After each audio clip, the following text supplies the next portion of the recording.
how to install Spotify. Hello everyone, welcome back to my channel Quick Guide.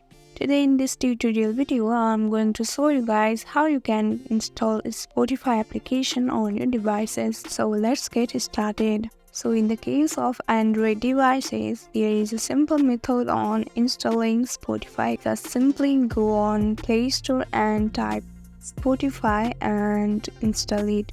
Now in PC, there is a different method on installing Spotify. Simply go on any browser you have and type Spotify download for PC. Now click on the first article that you see on the screen.